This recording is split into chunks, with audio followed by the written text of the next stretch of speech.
Colombard est au sein du peloton pour le moment, avec également à son extérieur le numéro 2, c'est Family Speed. À l'arrière-garde, l'outsider Lerica patiente avec Luli du Utrel. Et en dernière position, le numéro 16, Montserrat, le bottom weight de cette épreuve qui est dernier.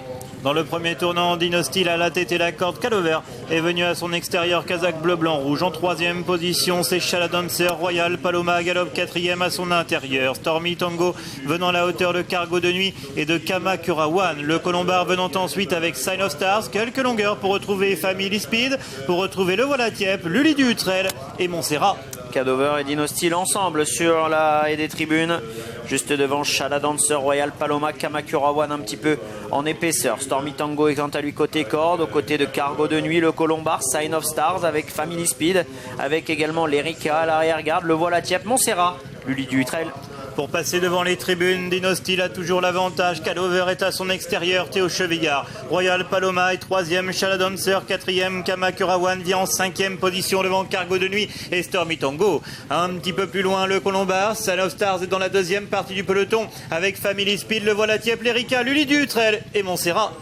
Toujours les mêmes en tête, avec en tête de ce peloton Cadover, avec également à son intérieur Dynasty, avec en troisième position Chaladancer. Kamakura One se rapproche à l'extérieur aux côtés de Stormy Tango. Petite faute de Cargo de Nuit à cet instant qui vient devant le Colombard, Sign of Star, Family Speed. À l'arrière-garde toujours l'Erika. Le Voilà Tiep qui a été l'objet d'une forte prise avant le départ est en avant-dernière position devant Luli du Utrel et Montserrat.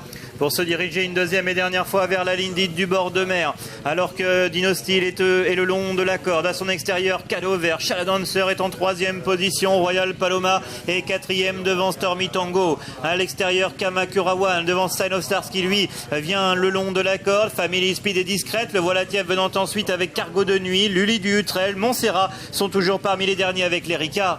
Cadover qui a l'avantage, isolé un petit peu au centre par Théo Chevillard. Kamakura One dans son sillage. Dynasty commence à être actionné plutôt côté corde. Alors que Stormy Tango a, je crois, galopé sur son compagnon d'entraînement Chaladancer et vient d'éjecter son partenaire Benjamin Gelet. Le Voilà Tiep se rapproche à l'extérieur avec également Cargo de Nuit, avec Sign of Star, l'Erika, Luli du Utrel. Ils sont tous en 4 ou 5 longueurs. Pour aborder la haie du tournant final, Dynasty a toujours l'avantage. Royal Paloma qui vient librement à son extérieur. Cadover est troisième, le Colombard quatrième, Montserrat qui apparaissent en cinquième position devant Kamakura One et Family Speed. Cadover qui réaccélère à cet instant, elle a repris une demi-longueur d'avance sur Royal Paloma qui est en deuxième position. Dynasty est toujours là côté corde avec également le Colombard, l'outsider Montserrat qui apparaît maintenant avec également Family Speed qui semble capable de bien terminer. Cadover appuyé contre la lisse extérieure, Royal Paloma au centre, Dynasty et le Colombard qui est lancé le long de la corde par Dylan Ubeda. Montserrat au centre qui vient pour peut-être créer une grosse surprise, mais Dynasty, le Colombard et Cadover sont toujours là pour les places. Le Colombard le long de la corde, Dynasty en pleine piste, Montserrat à l'extérieur avec Cadover.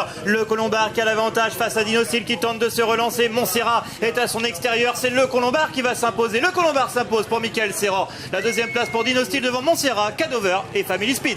Première victoire de Dylan Ubeda dans ce meeting de Cagnes-sur-Mer avec le Colombard pour Michael Serra, Kazakh Carayon qui s'impose dans cette épreuve. Le 10, Dynasty est un excellent deuxième devant le numéro 16, Montserrat. La quatrième place pour le 5, Cadover devant le numéro 2, Family Speed. Arrivée composée principalement d'outsiders, Léo. Oui, c'est une première pour Dylan Ubeda, mais c'est une 11e pour Michael Serra. On n'attendait pas forcément le Colombard sur la plus haute marche du podium, et il réussit à s'imposer. C'est vrai qu'il y a des outsiders à l'arrivée, alors que Benjamin Gelet s'est relevé. Dynasty est allé très loin. Montserrat est un formidable troisième, lui qui a longtemps patienté. On peut vraiment adopter toutes les tactiques. Cadover est allé de l'avant elle devant Family Speed qui sait finir ses courses. 8, 10, 16, 5 et 2. C'est l'arrivée du quintet du jour. Oui, complètement. C'est le long de la corde que le Colombard a réussi à remporter cette épreuve. Une épreuve qui a été régulière. Alors, il faudrait revoir ce qui s'est passé au bout de la ligne opposée pour Stormy Tango. Et Chaladancer s'est arrêté net entrée de tournant. Oui, j'ai un peu l'impression que Stormy Tango a galopé dans Chaladancer au moment de sa chute. En tout cas, la victoire, elle est bel et bien, Dimitri, pour le Colombard, un petit outsider qui remporte ce quintet dans une arrivée composée majoritairement d'outsiders. C'est donc le Colombard, Michael Serra, Dylan Ubeda qui brille.